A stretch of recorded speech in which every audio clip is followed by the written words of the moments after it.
Nsem-Pii TV nie. Jamamo akwaba Ediban Nsem-Pii TV platform yi eso. Breaking news edi free court eba. Na edimba dikan kwa kopiemu ewo the apex court of the land. That is the Supreme Court. And then the hearing of injunction application. A kopiemu Supreme Court regarding the petition for the removal of the Chief Justice and then Nsem Supreme Court etnase na ruling bi ababetodwa asheki Ghana hanum yi etwetwe aso legal commentaries are about to be run and afei so gukopiemu el high court wa James Jachi question asin North MP after 3 years judgment ababetodwa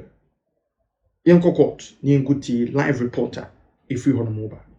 Edan court kesiem na court kesiem no enedai na ewose asetena bi koso enipa mienu na atwere krata de akoma court no se womra anamontu a omampani etuo so opese woden abedwaku etu ne fo council of state bedidi nkomo se obi ede krata abase chief justice yenyine to akonwa na sebeye na saa nkita hodi kura nkoso mane nkonko wie se mama ebe na to akonwa no ne nipa mienu di asem no akwakodan court ene na o se supreme court transam so di ate ene se asem no wonu matu akohyeda eda eno sabe ne wokasai obi anim eno no binum kan sini die ebi kan sini dai setie bia no yenua bema kodo mensa abrampa wabo masters in journalism atrase wonu ne court kodo yemo akwaba o jodo na ase na court no ene eba ne sei mehu se obi te se yewura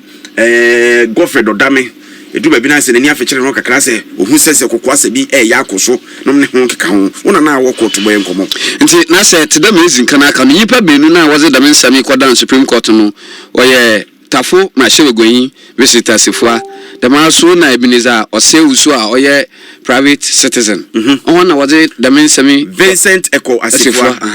tafo na hyewegoyin okay dama so na private citizen Ebenezer oseusu na waze nsami no kodan Supreme Court there ehwe anonwa na abanurutu na weyi chief justice no dem minimum eze nkrate bi petition bi akonti o de wohwe na wama council of state watna ho na ma o de anoma na wetu no na da menyipa bienu se de se hwe anoma na wetu na enya anoma na wotwa yenti na wototo sre Supreme Court de obebem na waziye wazatuye na nde na wafre asem no oho na basonku na watna ase no Professor Henry Tamensa Bonsu na oye dwemtinenyi ozo tuga de attorney general atro nkrata za Supreme Court de asambia dapeni yorkodo bia ofa attorney general no humbonu bia no untu asam no fanshada osande oni state attorney wariye inshemuzi bia on makwan ama attorney general untu mba court na ombejina omanna nemu aka Nsem-Pii nti okadam asam no na ansa so na wasuma state attorney benu de wambra de dami krata na waze ko Supreme Court no obeye adwuma nti dami state attorney na obegina mekire ag na name no ono zitugwa de wasuma nti krata na waka no na obehwe da mpampa de obeka dami krata no e court ona ura Godfrey Dame zitugwa de se hwe anamo na ag rutu na onyaza oye anamo na otwayi sande onankasa agi no onye state attorney ena owo ebede chiri so nti se dwumezi buru kodo kra so no ntuma amba na ebede chiri butuma aba na ehwe asami so oda ho sesie enwuhia na nka woda wotu anamon ama wotum wenhu bebia etiri na nane ina obokọ akoda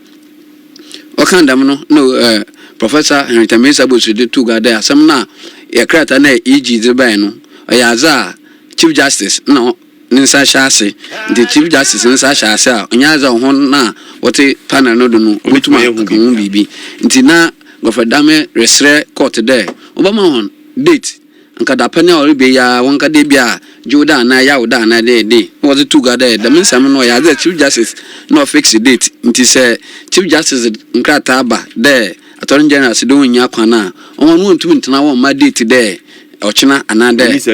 nti oyaza atam wetu ashada wonyim da obefre asem no nti se wonya da obefre asem na obama onaso ate na wetum abakot na se asem na nkasa no de tabo bi atoso se no penifo ntwentwen so ansa ne kam no ni ade no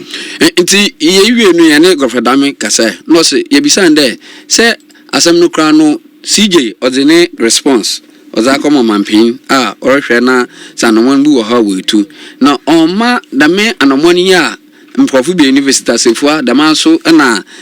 owura ose usuwuru tui wotum wanse no se de se hwe asem no rekodo na obeye no wanwa pi de obokoda eti asem no san de injunction bi dado se injunction court injunction to asem no da na se mampin oma council of state what na do da ono oho no obeye no wanwa kakra nti wa hwe enyim de za court waka no oba fix dabi na wabetena ase na waka asem no wi a ma woda waka no na wohu bebia eti na nani na obokwa akoto nti ma okodo wo supreme court mbo enti yenu abema kojo mensa empani trimuda ena eja odi ato aso ne se yi chief justice na no ne ho asem ye ken no no so na ehye date na no so na ayesere kwan no na ya asem ono ade wo hu na important mo be o da bi ono re so on tena asem no de da ono obawo ni office na o rige na duma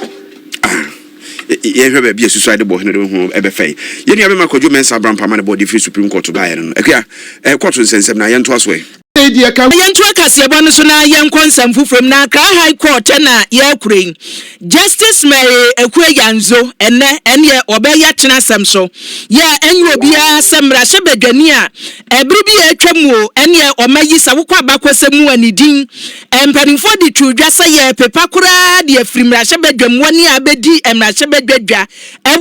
wo mayi mu esa asakwadu anu ode abono ne se pani wansan wo begina primra sebedwa dibre no tesa nkrata ya sabre Canada manum ofriba wo magana mu na nka woso ogya mu so ye Canada ni wanya mu na kwadu ndie na bebre ya so wadada wo mayi se upe dibre na wodada wo man eti amra asin no fomra sebedwani asam na mekan no amutwe no asam ikoba ye na papai se court obedi awie woni nwie no wasa kogina premra sebedwadwa ewa asin no fo wono mo ama fimpinu ene aduonu nanya batuo no mu no de beto odwa ne se papai wawin no wawin ye court nsam ne de da so yiri ni kom ya no odi akoni abasa ne wo mu amra sebedwafo se ne ye nkwa setena ye kogya ye nua enne ne abeto odwa ne se Accra High Court mpanimfo akwasetena no onum ko ye no ne wodi tu odwa ne se adansi a na woso wonya na asem no wode tena so na pani so obebua ne fo so obedi bi mu wotumi de to asem no so no adanse no watwen ma eti ne asem no wabagu na ye ka asem yansa na ne koto be kasa wabagu kura nim sa ndi si abayi baaye ewo mu a na atani genu ade atudwa se nsem ni bi hono mu a eye nsem eti wonna kura ntoa so ni bio ama yejeja amanfo bebre ewo mayi mu na nka pani wo kan nipa atani genu ade tudwa so ye monko masem no kura hu nya ye ni adanse ye bagu no se da bi ondo mpenisa wo peso koto ne tena na sem so ni wodwa ma ne hu fi se koto kase ebia wo so hu anu wo kompese e beka so atani genu aneka se case no ye ntoa so bia ni se nne wo modi akwa wo motena so a judge e de atudwa sa asem no wo toa so enye na de ye ntie pani ne koto na wie ye ni odi tudwa. Well, it's the same as your reaction. It's almost expected because you see, when a man is innocent, no matter what you do, it will be pronounced as some later guilty. They were for persecution. They were trying to prosecute. But this is a court of law. That's the difference between prosecution and execution. And I'm very proud that Our Lady Justice, Mary, I was going to tell her in the court, but I mean, the rules doesn't allow that. I was going to tell her she's a very decent human being, and more blessings for her. Thanks to God, thanks to all family, friends, my dear sister here, Member of Parliament. We all in this together. And I think this is a day for Asino. Justice for Asino and justice for Ghana. It's not about me. Abusuani a wuti ye mra hyebadwani ma omanfo ye owase nnofo nimonyamfo gyachi kwesi na wo kire mo se ye kamera wo mayim anka mra ne de ye se ye kodi wasam no wagina mra na no wudi bimo a na akọ oba bi so se abiribi ye atwam wo ye omode ne kọ twi na nya mra na ye adwuma wo na ye otaye ye ta no kwa se ye di na chi pese ye di ni twumo na nukure twodo na ye adwuma etu wase ade hye ye wase nnofo ene nukure no mate Ghana for nokre na adadie ne nsem odi twudwa no ebi eno no yento aso na yenkon nsem fufuru masem ba ko a sese yadane kontonkuru wida oman yekomu a chese yagye am ba bia nye ye galamse ho asem abanda da ne kokokokokokokokwen entimi anwie na afei abawofri baye aso osofa nso gia na eje nsem na ene isudie bebre na eba ebinum si state of emergency yen declare ye hunu se da bi ade no afede ato apenti so frɛ mema ebi so se da bi wo mo edidi esese ni nyina amanyosam nti no ene yentimi nka mu no korɛ MPP fo aduo mu de awie na NDC fo so ma ban ba no mo so ate asi mu nti asɛm no ayese nwanwona ikesere na si one time hun se da hunu nan ehunu nsa ɛna akwaye se ofa senati kuro kese umia wusu wa mia so ane na ete na pani pa be de akire. I mean, the government has said they were concentrate on the matter. What else do you have to say about what Felix Ofosu-Kwakye said? All right, thank you very much, Moro. You recall last week when I broke the news on your show, immediately the responses we got from the NDC and the government was a complete denial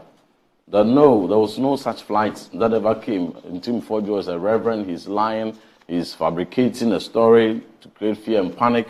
They completely denied it. Who denied the government, it? Even including the gentleman who debated me on the show. Subsequent to that, they dispatched all their social media and government spokespersons to go on social media debunking what I had put out. I went further to Ekosi saying, I stressed the matter, and then they came again, denying it's not true, it's palpable falsehood. No such flights ever came, you know. So fine. I further went with my colleagues, my deputy ranking and colleagues on the Defense and Interior Committee on behalf of the minority in Parliament. This issue on the suspicious flights,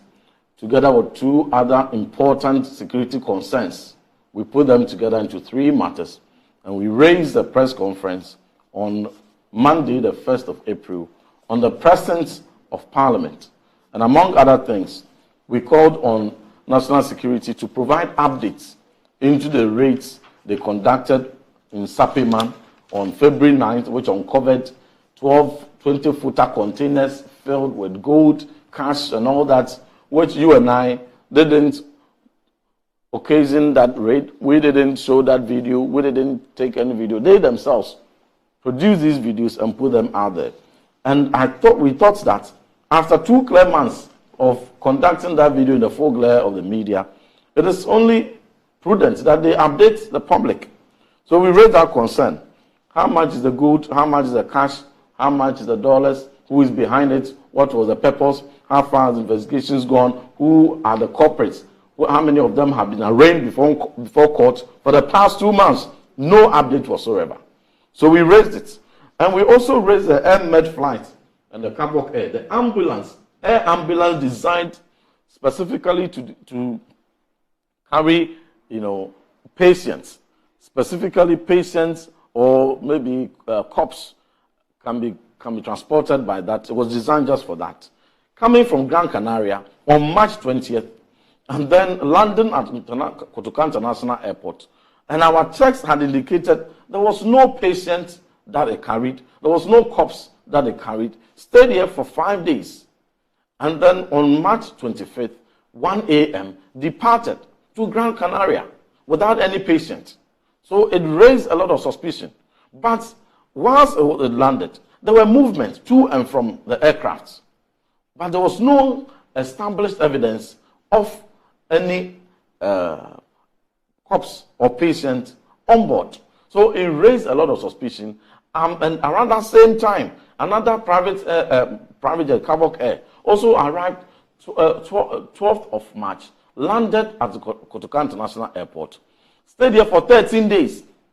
and there was no credible information around them as to exactly what they came to do in Ghana. Only for them also on that same 25th March,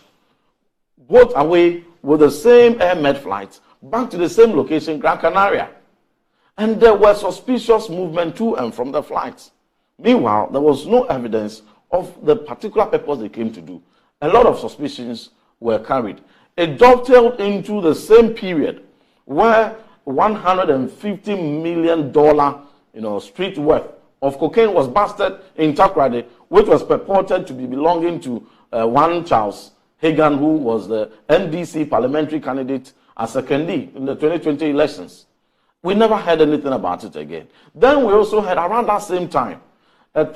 high-profile cocaine bust of $350 million, which was busted in containers. Containers. There's something with this government and containers. Containers from Cape Coast to Accra, they busted it. So when you put these two together, half a billion worth of cocaine within that same time was busted. Amidst the February 9th raid that was purported to be money laundering and illegal, handling of and transportation and custody of gold bars, that raid was conducted by national security, and they went there with media. When they got the intel, they went for Nsem-Pii no more na Nsem so utie now share on my YouTube channel. Be the first to know Nsem-Pii TV.